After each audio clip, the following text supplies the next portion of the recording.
नमस्कार, मैं भूपेंद्र विकल। कल आपसे चर्चा हुई थी मध्य प्रदेश की राजनीति पर और आज मैं चर्चा कर रहा हूं मध्य प्रदेश की सबसे महत्वपूर्ण विधानसभा शिवपुरी विधानसभा क्रमांक 25 की। इस विधानसभा में 4 वार्ड से भारतीय जनता पार्टी की विधायक श्रीमती यशोधरा राजे सिंधिया हैं। आप सभी जानते हैं वो कैबिनेट मंत्री भी हैं। उनका मध्य प्रदेश की राजनीति में बड़ा महत्वपूर्ण स्थान है क्योंकि ग्वालियर रियासत की वो सुपुत्री हैं।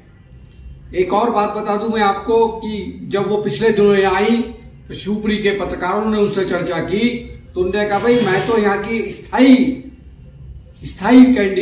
हूँ। इसका मतलब है कि यशोधरा राजे सिंधिया अब मध्य प्रदेश की ये महत्वपूर्ण सीट जो शिवपुरी विधानसभा क्रमांक 25 है उससे चुनाव लड़ेंगी। भारतीय जनता पार्टी के दूसरे 2 ऐसे कार्यकर्ता हैं, एक तो जिलाध्यक्ष राजू बाथम और दूसरे कार्यकर्ता हैं जो पूर्व प्रदेश प्रवक्ता भारतीय जनता पार्टी के रहे हैं श्री धैर्यवंदन जी शर्मा। इन दोनों ने भी मंशा जाहिर की थी कि हमें टिकट दिया जाए। एक ऐसा नाम जो कि सभी जैसा विदित है कि वह सांसद प्रतिनिधि है रामजी व्यास और उनकी पत्नी नगरपालिका परिषद शिवपुरी की उपाध्यक्ष हैं। उनके साथ क्या हुआ ये सब आप जानते हैं और वह भी चुनाव लड़ने की अपनी मंशा केंद्रीय नेताओं को, प्रांतीय नेताओं को और वरिष्ठ नेताओं को भारतीय जनता पार्टी के बता चुके हैं। तो कुल मिला के देखा जाए तो यशोधरा जी तो सबसे महत्वपूर्ण प्रत्याशी हैं जो पहले भी 4 बार विधायक रही हैं और 5वीं बार वह चुनाव समर में होंगी। लेकिन ये 3 ऐसे नेता हैं जिसमें जिलाध्यक्ष राजू बाथम वो भी मंशा रखते हैं, पूर्व प्रदेश प्रवक्ता धैर्यवंदन शर्मा भी चुनाव लड़ने की मंशा रखते हैं और तीसरे कैंडिडेट हैं जो सांसद प्रतिनिधि हैं रामजी व्यास, वह भी चुनाव लड़ने की मंशा रखते हैं। इसमें 2 ब्राह्मण हैं क्योंकि ब्राह्मण मतदाताओं की संख्या भी कोई कम नहीं है इस विधानसभा क्षेत्र से। निश्चित तौर पर भारतीय जनता पार्टी की पोजीशन तो ये है। इधर देखा जाए तो कांग्रेस में भी एक लंबी फहरिस्त है जिसमें सबसे पहले युवा नेताओं की बात है क्योंकि इस बार वरिष्ठ नेता और युवा नेताओं में मुकाबला होगा, ऐसा मेरा मत है। इसमें कांग्रेस के जो नेता टिकट मांग रहे हैं उसमें भारतीय जनता पार्टी में अभी अभी शामिल हुए राकेश गुप्ता जो कहते हैं कि मुझे टिकट दिया जाए। वो प्रतिष्ठित सावलदास गुप्ता के सुपुत्र हैं और उनका दावेदारी बनती है। इसके बाद एक और शहर के बहुत अच्छे समाजसेवी हैं तो शहर कांग्रेस अध्यक्ष लंबे समय से हैं मोहित अग्रवाल, वह भी टिकट मांगते हैं और उन्होंने भी अपनी दावेदारी प्रस्तुत की है। एक दावेदार और श्री गणेशी लाल जैन वरिष्ठ कांग्रेस नेता हैं, उनके परिवार से हैं, स्वरूप चंद जैन साहब के सुपुत्र हैं और कांग्रेस पार्टी के जिला इकाई में बहुत दिनों से जिला इकाई के विभिन्न पदों पर रहे हैं और नागरिक बैंक के पूर्व चेयरमैन भी रहे हैं नरेंद्र जैन भोला, ये भी टिकट मांगते हैं और अपनी दावेदारी प्रस्तुत करते हैं। युवक कांग्रेस के जिलाध्यक्ष अमित शिवरे जिन्होंने बहुत सारे पर्चे, बहुत सारे पोस्टर और बहुत सारी जगह अपना प्रचार कर रखा है और उन्होंने मतदाताओं को जागरूक करने का अभियान भी चला रखा है। अमित शिवरे भी चाहते हैं कि हमें टिकट मिले।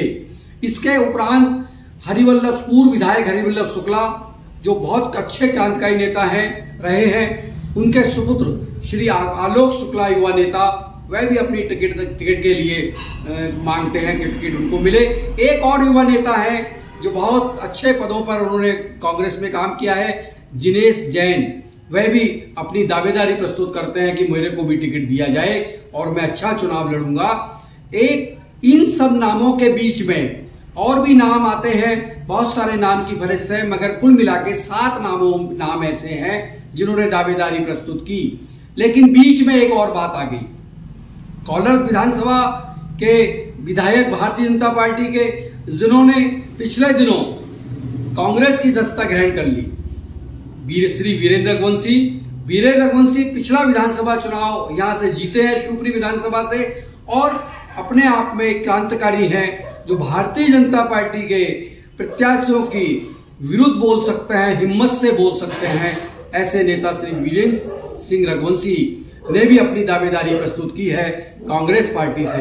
वीरेंद्र रघुवंशी की दावेदारी आते ही युवा नेता, ये सब युवा नेता हैं, इन युवा नेताओं में आपस में एक द्वंद्व चल रहा है। बहुत सारे नेताओं का कहना है कि जो भारतीय जनता पार्टी छोड़कर आए हैं उनको टिकट नहीं दिया जाए और जो मूल कांग्रेसी हैं उनको टिकट दिया जाए। अब देखना यह है कि आने वाले समय में कांग्रेस किस युवा नेता को मैदान में उतारती है और कैसे चुनाव होता है। युवा नेता और वरिष्ठ नेता के बीच में इस बार मुकाबला होगा। चुनाव समर बहुत शानदार होगा, बहुत ही इस पूरे चुनाव में स्थितियां बनेंगी।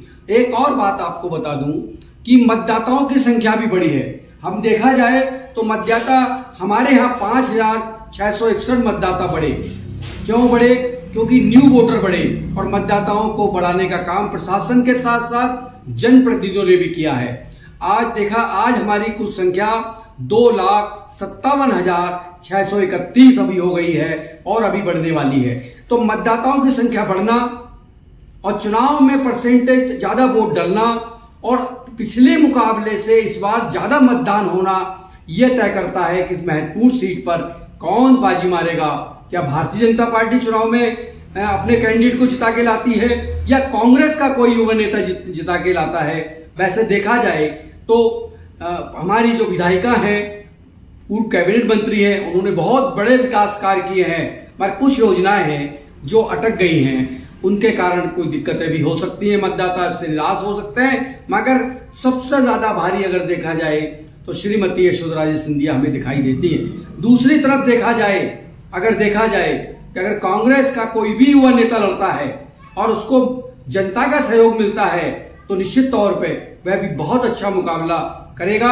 हमें लगता है कि दोनों की कांटे की टक्कर है, लेकिन ये भी सोचा जाए कि बहुजन समाज पार्टी के भी मत हैं, दलितों के मत हैं, उनके साथ भी वो है। जो भी प्रत्याशी बसपा का होगा वो भी अच्छे मत लेगा और आम आदमी पार्टी इस बार पूरे विधानसभा में जोर शोर से कार्य कर रही है। तो निश्चित तौर पे आम आदमी का पार्टी का भी जो भी कैंडिडेट हमारे सामने होगा वो निश्चित तौर पे अच्छे मत लेगा। अब दोनों के बीच में और वो दो पार्टियां और उसके बाद अन्य पार्टियां, तो निश्चित तौर पे 17-18 प्रत्याशी होंगे विभिन्न पार्टियों के। फिर मत का विभाजन क्या होगा, वोट का अंतर बहुत कम होगा, ऐसा मेरा मानना है। मैंने पुनः बताना चाहूंगा कि वरिष्ठ और युवा नेता के बीच में ये चुनाव होने जा रहा है। नमस्कार, आपने मेरे को सुना, मेरे को समझा और मेरी बात को समझा। अगर आपको मेरी बात अच्छी लगी हो तो इसको सब्सक्राइब कीजिए और मेरी बात को आगे से आगे शेयर कीजिए और बताइए और मुझे भी बताइए कि मैंने क्या बोला और क्या गलती की, क्योंकि मेरा कोई राजनीतिक पार्टी से कोई बहुत बड़ा लेना देना नहीं है। मैं तो स्पष्ट स्थिति को बताने के लिए ये वीडियो बनाता हूं और आप तक पहुंचाता हूं। नमस्कार।